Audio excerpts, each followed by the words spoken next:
So in keeping with the theme of tonight, we've mixed up the next section of the event, and we're going to have a couple of case study presentations.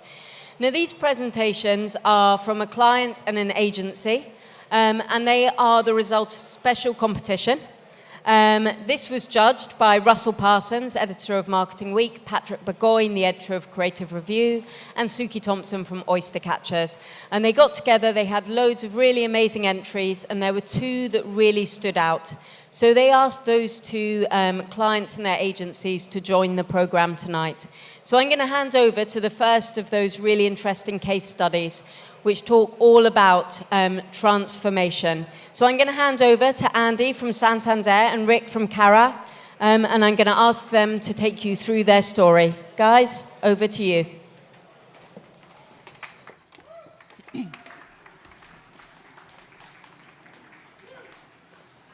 Good evening. Can everyone hear me? Hello, my name's Rick Hirst. I'm the CEO of Carat. Hi everyone, I'm Andy Freeman. As you can see, I've got a lot more words in my job title than Rick, but I do social media and digital transformation at Santander. We probably should say, for those who are watching this live on Periscope, we are both from the north, so there will be subtitles at the bottom. So we're here today to talk to you about a relationship between us, Carat and Santander, and about how we've been on a journey in the last 2 years. We're going to take you on a 2-year journey in about 10 minutes. I think it's important first to start off by saying that this is a relationship of 17 years between our two agencies. And it's probably testament to that we are still in a place where we are challenging ourselves to do new things and progress and try and be brave. So what we're going to show you tonight isn't the full story, but it's actually just a snapshot of what we've done and what we've learned along the way. And Andy's going to kick off with a bit of context about the sector. When Rick clicks, thanks. So, I think we're all aware that there's been really heavy disruption caused by digital in our sector. And for us as a big bank in the UK, there are a couple of things to draw out. I guess one is our sheer scale, and two, the amount of legacy systems that we've got.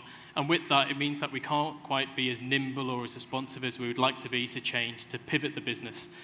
And there are some challenges, some of them which are business challenges, some of them which are marketing challenges, but just in summary. So one is the competition. So we've obviously got the competition that we know of today, so our peers, but more so the competition from new entrants to the market. So mobile banks, peer-to-peer lenders, customer-first banks.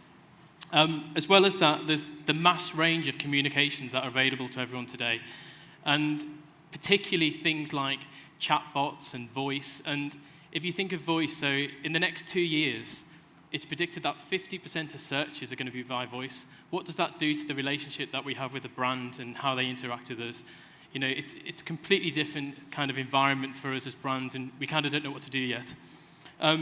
Within our industry, there's a huge amount of legislative change. So one big thing is something called Payment Services Directive 2. Sounds really boring. It basically means that banks in the UK will have to open up their data to third parties. So whilst that's a threat to our revenue, it's also an opportunity. And it essentially means that you can go to either another bank or another provider, it could be in Amazon or somewhere else, and you can aggregate all your financial services into one place. So of course, you know, as I say, it's a threat and it's an opportunity. And finally, expectation. So we can talk about that in terms of millennials, because we all like to talk about millennials, or zennials, which is my new favorite term, which I'm one of.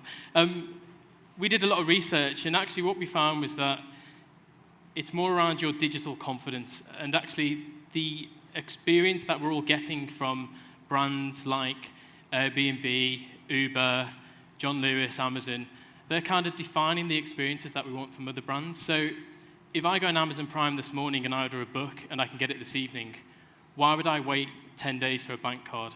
So those sort of relationships we're having with other brands start to question why you would have a traditional relationship with a bank.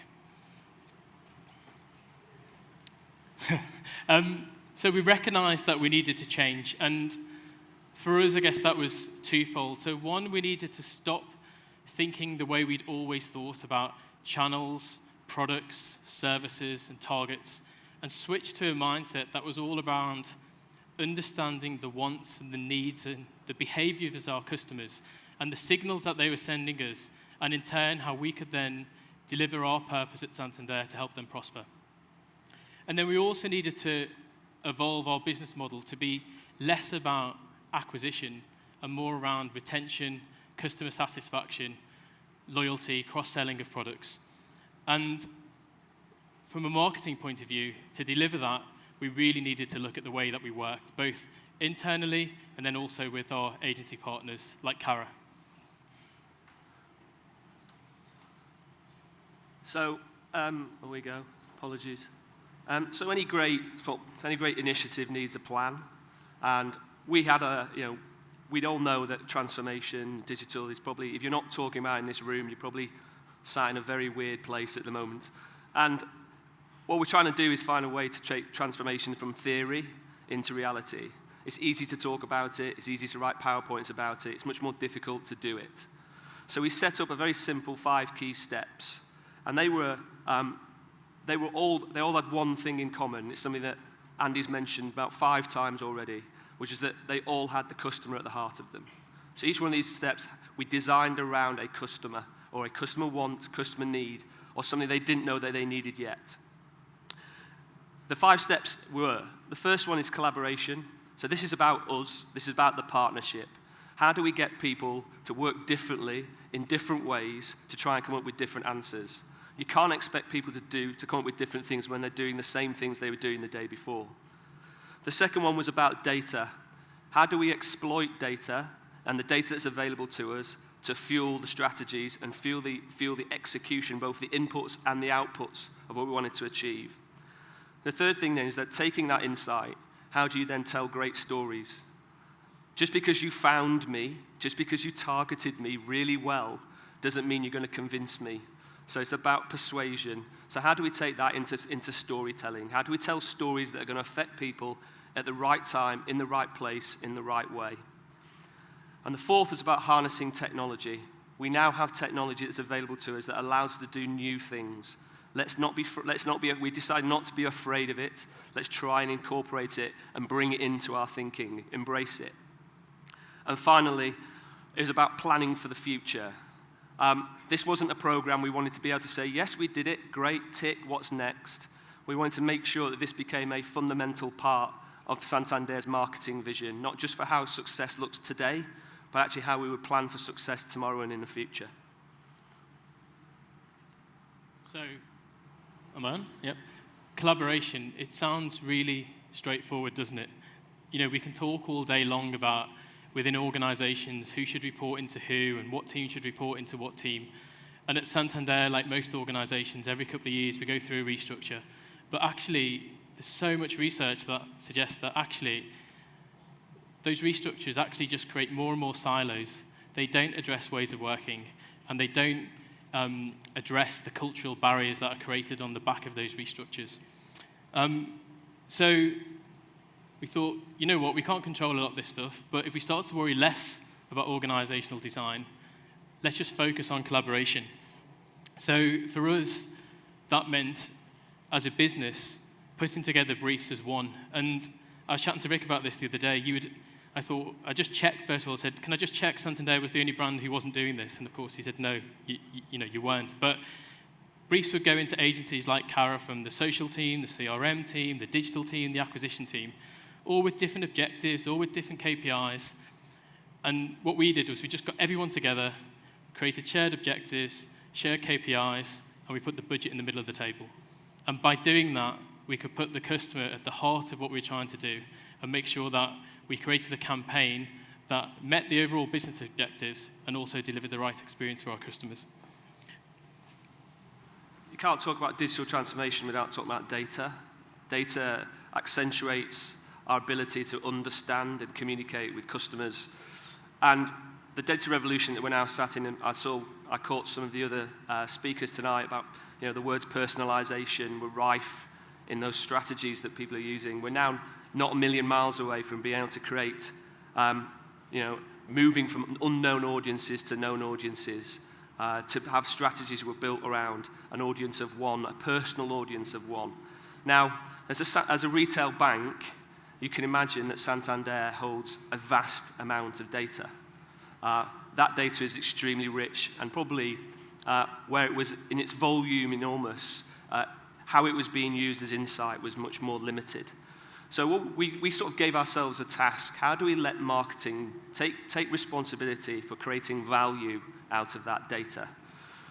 So what we did is we started really, really small.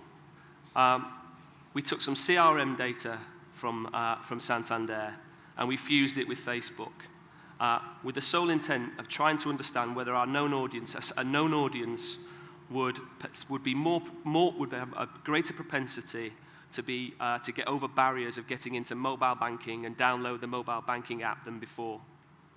It was a tiny test. In fact, very few people knew we'd done it. And the results were staggering, because what we did was we were able to try and address individual barriers for why they wouldn't download a banking app or why they wouldn't use it. And we saw a really significant shift in results. And that was the first step on the journey, because that was the first bit of proof case. That was the first time we could go back to the business and say, if you allow us to use first-party data and fuse it into our marketing strategies, we can do more interesting things. So then from there, we just simply scaled it. We scaled it into different channels. We scaled it into different segments and audiences. So be that video, be that programmatic, be that in our search, and continue to show and build a very simple, linear story that said, if you allow us to do this, if we are doing this with great precision, it will drive value for the business. And that was a really important part of this journey, because Santander, as Andy's mentioned, is a huge corporate business. And there are some extremely strict and strict rules around what we can and can't do with customer data. So we needed to be able to show that we were doing things in the right way, with the right time, with the right results. But that data wasn't just about fueling targeting. We're human beings, you know. I didn't fall in love with my wife by her giving me a list of 10 good reasons why she was a good spouse. I fell in love with her because I thought she was ace.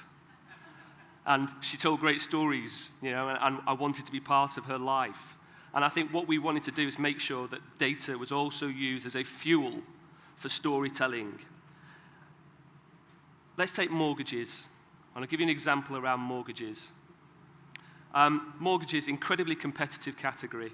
Lots and lots and lots of competition in the market. It's a very low interest category. So people aren't really that interested until it becomes that sort of distress purchase, okay? And you know, it's a very long customer journey. It's a very prolonged customer journey. It takes a long while to get through. So what we did was we extended this view of how to use data, and we looked at we brought together first-party, second-party, third-party data to build a picture of some potential customers. And we sort of avoided the cliche of going to what we would probably know as known segments. We avoided, you know, the first-time buyers as a kind of a big mass grouping. And we started to build a better understanding of what those people were, who those people were, but also find out where they were on the journey. And as those pictures of people started to grow, we then had to take that into our storytelling, and we fundamentally shifted our approach.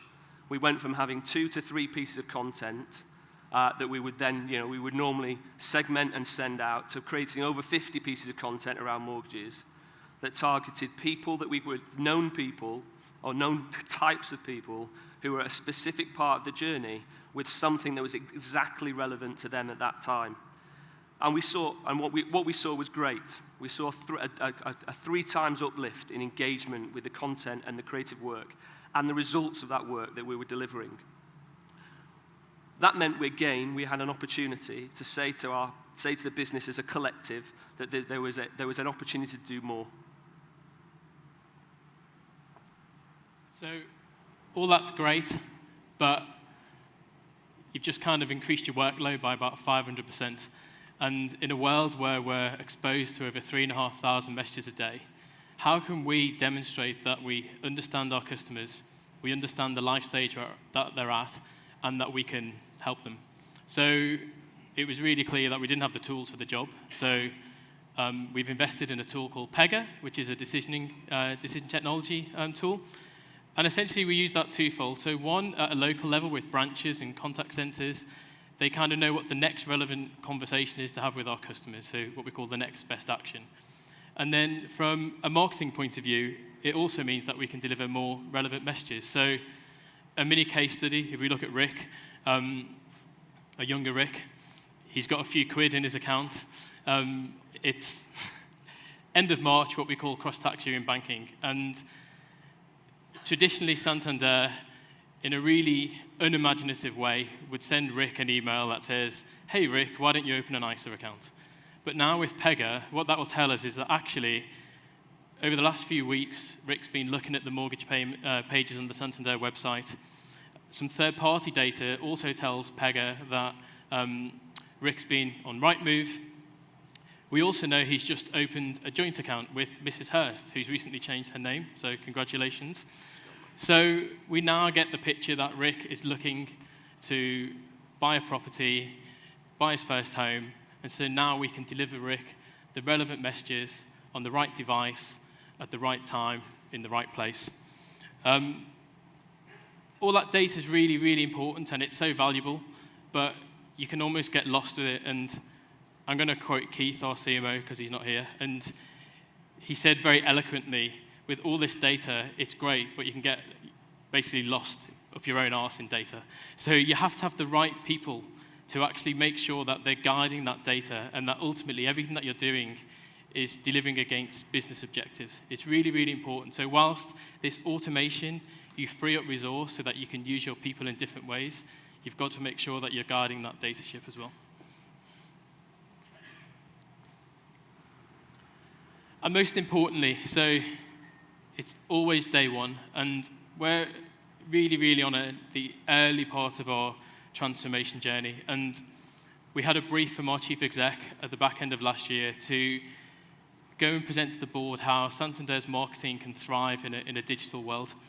And we did whole loads of research and all the rest of it, as you can imagine. And we came to the conclusion that actually, not only is the world changing so quickly, banking is changing so quickly, we can't predict that change. What we need to do is create a marketing function that can respond with agility and creativity and strategic intent, whatever way communications channels go, whatever direction the business goes. So we've been on a journey to upskill the team, and that starts from the top. So we have a great leadership team in marketing at Santander, but people have been there a while. We took everyone out to Mountain View in March. We met with all our partners at Facebook and Google. And of course, we learned all about the next best, the next big things, but also trying to understand from them kind of their unique cultures and understanding the way that they work and kind of, they've got really engaged staff, just trying to learn from them. We're also upskilling the team, so the team are going through a really big training program at the moment. And we're doing things like introducing tools like Slack, collaboration tools to introduce more effective working and starting to adopt some agile principles into marketing.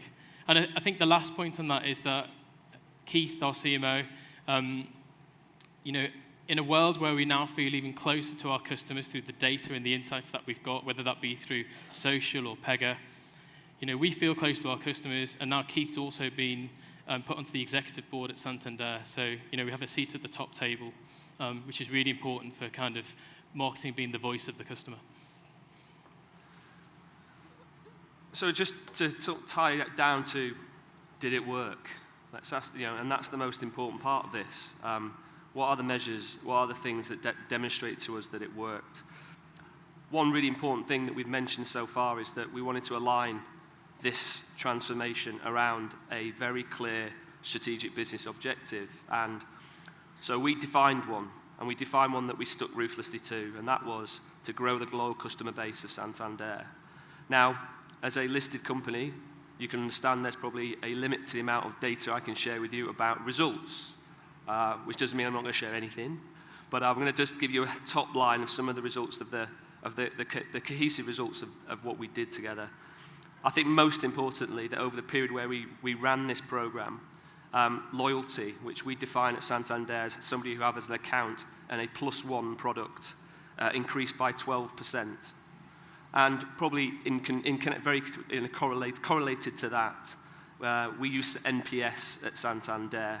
Now, NPS increases for banking is, shall we say, the holy grail at the moment.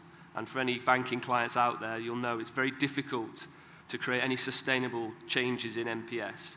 But we've seen the most positive NPS growth on the bank since the time we've worked together, which is a brilliant result. And there's soft and hard measures too. So we've seen account satisfaction go up by 10%, and the result of some of this very tactical activity is also driving a more holistic uplift. So our brand favourability scores have gone up by nearly 10% over that time. And obviously, because Andy's here and runs social, we've seen our highest ever social positive sentiment at nearly 90%. So, the signs are there that this is working, but I think the most important bit, in summary, is that we've not finished. And it isn't something you start and then you end. And what we've hopefully shown you is that there's not one answer to digital transformation. It is about bringing together a number of things at the same time in order to achieve a collective result. And if I can be so, I'll try and quickly summarize what I think those things are from what you've heard. I think the first is about people, and it has to be about people. We got the best of our collective people together. We put them together and gave them and empowered them and freed them to work in different ways, to try different things, and not to fear, making a mess of a few things on the way. Fear of failure, I think, is something that stifles our business, and something that we collectively decided there was going to be some failures, but that was fine as long as we learnt from them. The second thing was we did lots of things. We didn't put all our eggs in one basket or two baskets. We drove lots of little tests and experiments, continually filling a hopper of sort of good positive momentum behind what we were trying to do. Do lots of little things, get them going, test them. I think 80% done today is better than 100% done tomorrow. The third thing is we had access to, and we were given access to data, and we were also given we set ourselves a no stone unturned sort of behavior, attitude towards data. Genuinely, what can we do from this? How can we learn from data better than we've done before? And I think finally we aligned behind a really simple goal. We knew what we wanted to do together to get there. And this was a piece of work that I, as a representative Carat, had a very, our agency had a big part of it. And there are some agencies here who also helped us on that journey, working together with Andy and his team. So hopefully that's been a useful bit of, a useful insight into our journey. And if you've got any, I'm sure we might have a couple of questions. We'd love to take them. Thank you very much.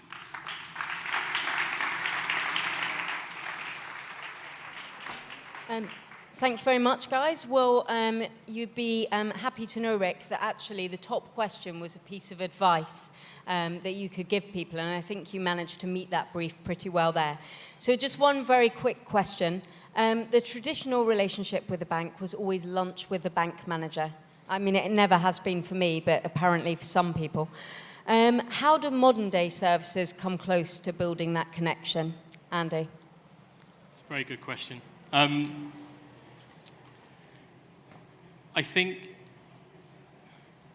it's about understanding customers and what they want and need, and actually being able to, knowing the signals that they're giving you and interacting with them at the time and the place that's relevant for them.